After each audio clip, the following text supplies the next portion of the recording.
Assalamualaikum warahmatullahi wabarakatuh. Perkenalkan, nama saya Rina dari Prodi Fisika. Di sini saya akan menjelaskan mengenai tugas saya, yaitu tentang integrasi nasional.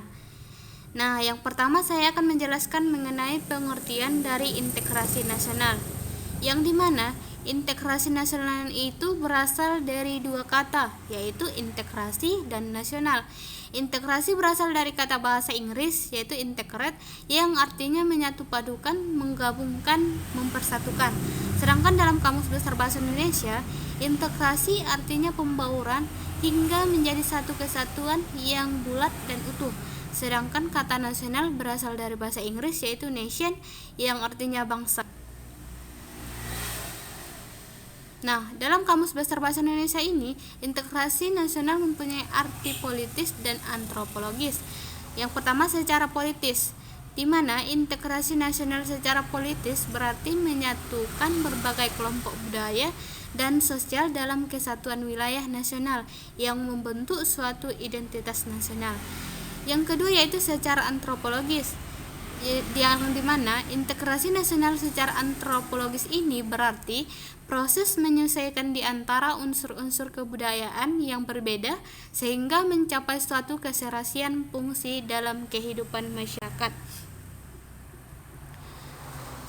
Sedangkan Myron Weiner tahun 1971 memberikan 5 definisi mengenai integrasi, yaitu yang pertama, integrasi menunjuk pada proses penyatuan berbagai kelompok budaya dan sosial dalam satu wilayah dan membentuk identitas nasional, membangun rasa kebangsaan dengan cara menghapus kesetiaan pada ikatan-ikatan yang lebih sempit. Yang kedua, integrasi ini menunjuk pada masalah pembentukan wewenang kekuasaan nasional pusat di atas unit-unit sosial yang lebih kecil yang beranggotakan kelompok-kelompok sosial budaya masyarakat tertentu.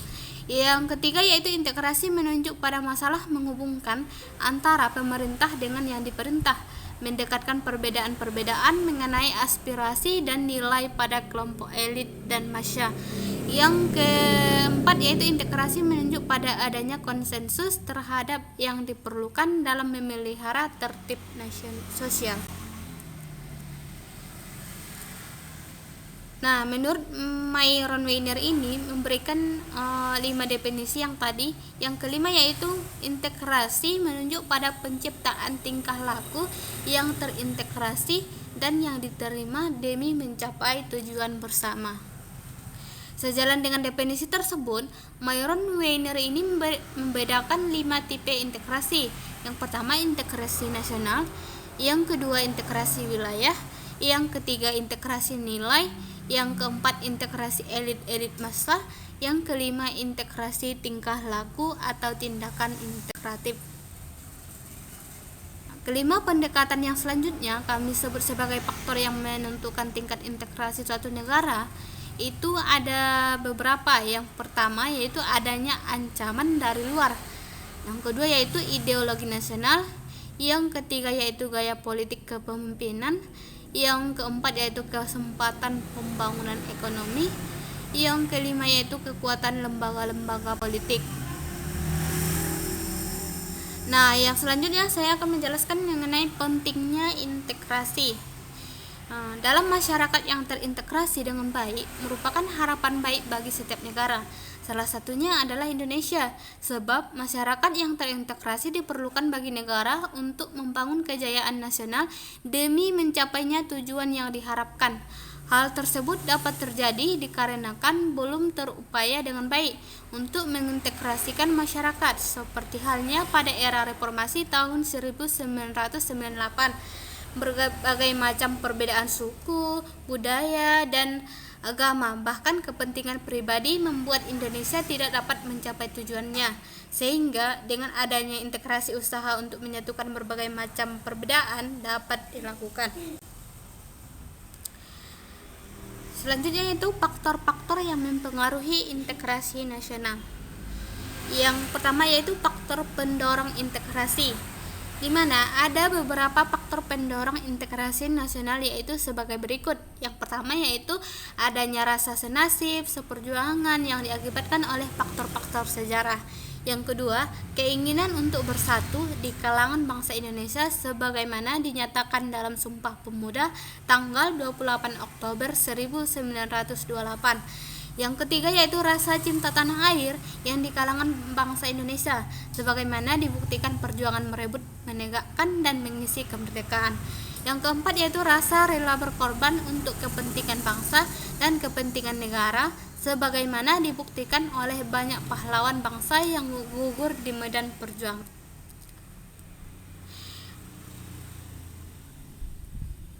Yang kedua yaitu faktor penghambat integrasi. Ada beberapa faktor penghambat integrasi nasional yaitu sebagai berikut.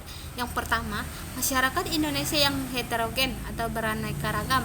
Dalam faktor-faktor kesukubangsaan dengan masing-masing kebudayaan daerahnya, bahasa daerah, agama yang dianut, ras dan sebagainya. Nah, yang kedua yaitu wilayah negara yang begitu luas, terdiri atas ribuan kepulauan yang dikelilingi oleh lautan luas. Yang ketiga yaitu besarnya kemungkinan ancaman, tantangan, hambatan dan gangguan yang merongrong keutuhan, kesatuan dan persatuan bangsa, baik yang berasal dari dalam maupun luar negeri. Nah, yang ketiga yaitu faktor pendukung integrasi. Ada beberapa faktor pendukung integrasi nasional yaitu sebagai berikut. Yang pertama, penggunaan bahasa Indonesia. Yang kedua, semangat persatuan serta kesatuan di dalam bangsa, bahasa, dan tanah air Indonesia. Yang ketiga yaitu adanya kepribadian dan pandangan hidup kebangsaan yang sama yaitu Pancasila. Yang keempat yaitu adanya jiwa dan rasa semangat dalam bergotong royong, solidaritas serta toleransi keagamaan yang sangat kuat. Nah, selanjutnya yaitu tentang strategi integrasi. Dalam rangka mengupayakan terwujudnya integrasi nasional yang mantap, ada beberapa strategi yang mungkin ditempuh, yaitu yang pertama strategi asimilasi, yang kedua strategi akulturasi, yang ketiga yaitu strategi pluralis. Di mana di sini saya akan membahas mengenai strategi tersebut.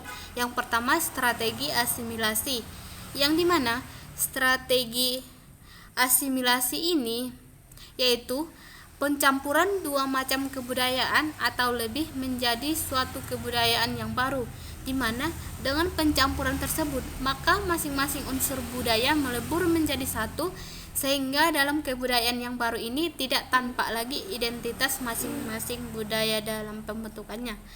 Nah, ketika asimilasi ini menjadi sebuah strategi integrasi nasional, berarti bahwa negara ini mengintegrasikan masyarakat dengan mengupayakan agar unsur-unsur budaya yang ada di dalam negara ini benar-benar melebur menjadi satu dan tidak lagi menampakkan identitas budaya kelompok atau budaya lokal. Nah, yang kedua yaitu strategi akulturasi, di mana akulturasi adalah proses pencampuran dua macam kebudayaan atau lebih sehingga memunculkan kebudayaan yang baru, di mana ciri-ciri budaya asli membentuknya masih tampak dalam kebudayaan baru tersebut. Dengan demikian, berarti bahwa kebudayaan baru yang terbentuk tidak melumat semua unsur budaya pembentuknya.